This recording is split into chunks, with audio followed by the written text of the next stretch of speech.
exponential conversations in class is that you need both the beginning point and how much something increases. All right? Now, we have a situation though.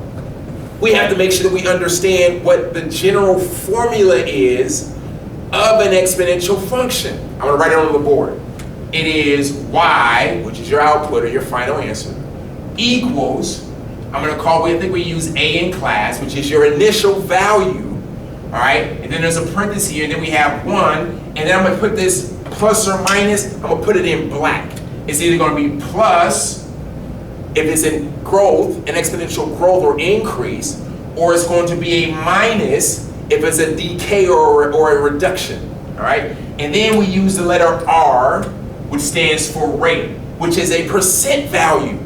This is what gets a lot of students tricked up, because they think that this number here, 8%, you just put the 8 in. We got to think about this. We'll walk through it in a minute. All right, and we're going to close the parenthesis, and then we have this exponent up here. Let's call it n. Let's call it n. That tells you the number of sequences that you're in, the number of times that something happened. And that's also a tricky little fella there. We'll talk about that in a second as well. All right, now let's go back over here to our board. All right, so the first step, because we're dealing with a word problem now, we have to identify all the important words. All right, so identify, let me make that a little bit better for us. And I haven't forgotten the top. I'll get to the concept of giving information in a minute. Identify the important words. Because I want to stress this, it may not always be numbers. So if you were taught way back that whenever you have a word problem, look for the numbers first and go, you get crossed up with this problem. Because this word inaugural is really important. All right? Now, so let's go through this. So the concept is exponential functions. Let me write that in. So we have here exponential functions.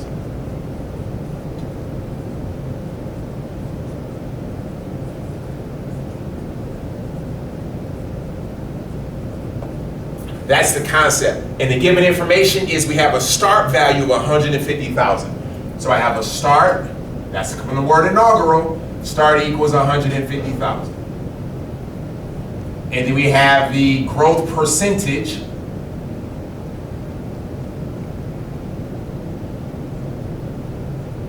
is 8%. All right, that's what we know.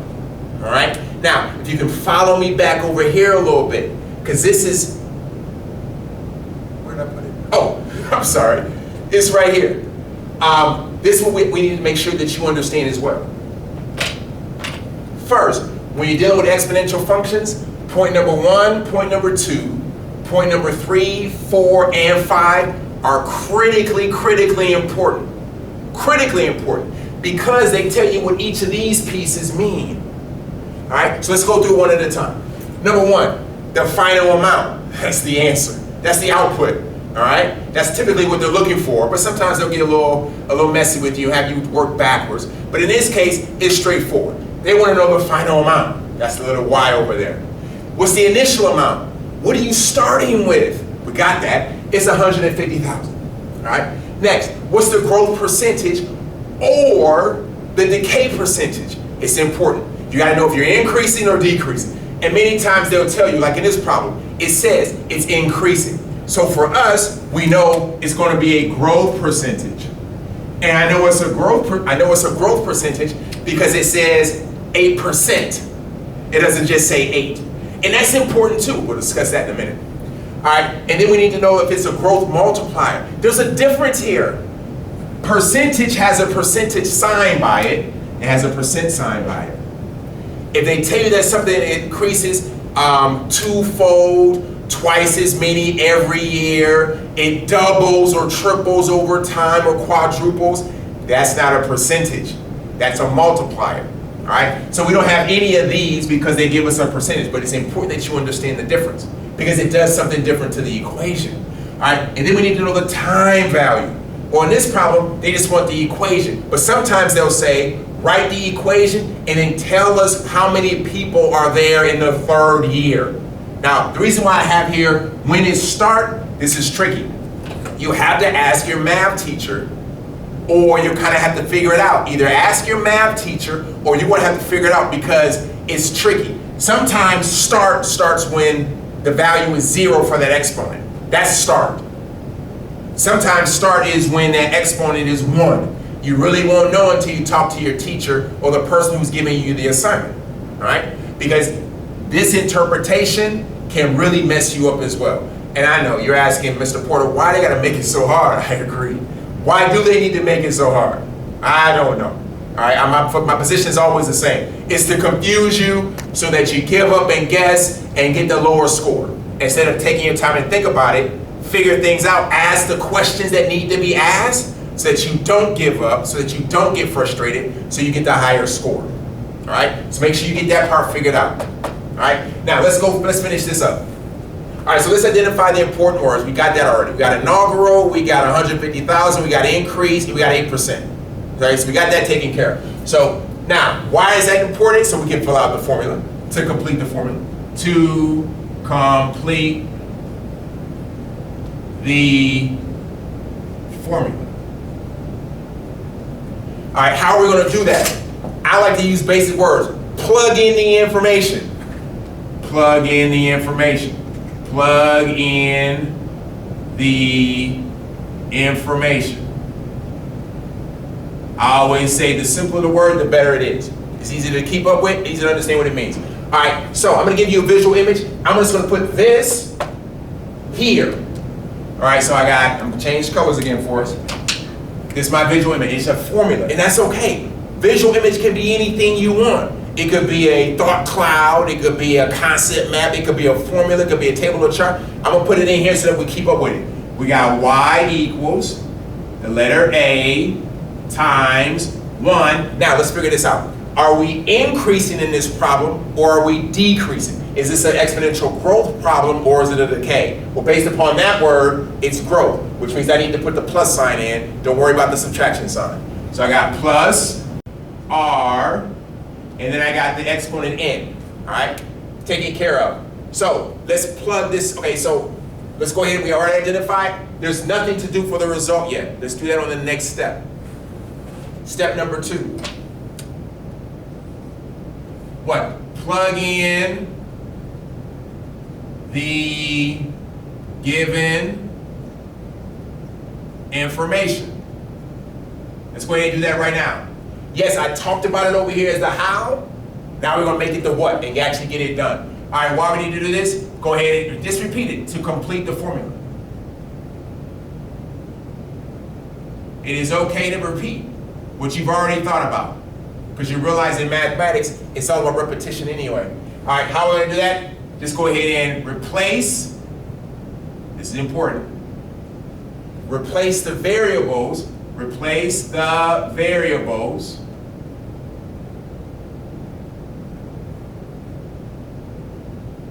with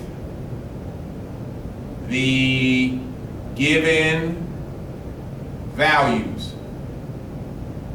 All right, let's go ahead and do that. I don't need to go back through this part for the visual image. We'll go right to the result. I don't know what y is, I'll keep it red. I don't know what y is, so here's my y equals, I know my initial value was 150,000. So I got 150,000 right here, because I'm gonna run out a little bit of space, times, all right, and then I have 1 plus, now here's where it gets tricky. I'm gonna turn this one to blue. This R is a percentage. We need to convert that to a decimal. So how do we do that? Real quick. If I put this right here, if I have 8%, I'm gonna convert that to a decimal point. Here's how that works. Here's how it works. You eliminate the percent sign, replace it with a decimal point, and then you bunny hop the decimal place 2 places to the left. So that's gonna look like this. I'm gonna do an arrow. It looks like this, 8 decimal point. And now I'm gonna bunny hop. Bunny hop 1, bunny hop 2. That's the new location for the decimal point. And I got an empty point, I got an empty piece there, an empty space. Fill it with a 0. You learned that back in elementary, middle school. Fill it with a 0. So there we go. All right, now I like to rewrite it more cleanly. So it looks like this. This is decimal point 0.08. Sometimes you may have to just write this on your paper. If you're not used to it and don't juggle things in your head, write it on the paper. It is okay. Do this on your paper with the arrows. I tell you, as you do it once or twice or 3 times, immediately you no longer will need to do it. But in the beginning, if you need to, take the time. Don't get frustrated. It is okay to make mistakes, get things wrong, guess, as long as you don't quit. Let's not quit. All right, so 0.08. This is what I put right here. I'll leave it in blue. 0.08. 0.08. Got to convert it to a decimal. Don't just put an 8 there. All right. Now, then we got to use the letter N. I'll squeeze it right there so you see it's an exponent and not that word increases. Be careful with that. All right. Now, that's the formula. Now let's go through some more steps. Step number 3. What do I need to do? Do the addition. Add the 1 plus 800ths. That's what that number is, 800ths. All right? Why do we need to do that? To simplify the equation. To simplify the equation. How do we do that? Add. Nothing fancy. Add. Okay, so let's do that. Well, 1 plus 0.08 is 1.08. So let's write this in. I'm going to keep the y red. This looks like this. Y comes down equals, my 150,000 stays 150,000. This looks like this, 150,000 times, and then 1 plus 0.08. 1 plus 0.08 is the same as 1.00 plus 0.08. You can use your fancy calculators. Remember, I'm old school. I got gray hair. I'm old school. I'm gonna do this math, make sure I don't make a mistake, because sometimes, I might hit the wrong button on the calculator. So this ends up being 1.08. Use your calculator or your app if you like. Let me clean that up.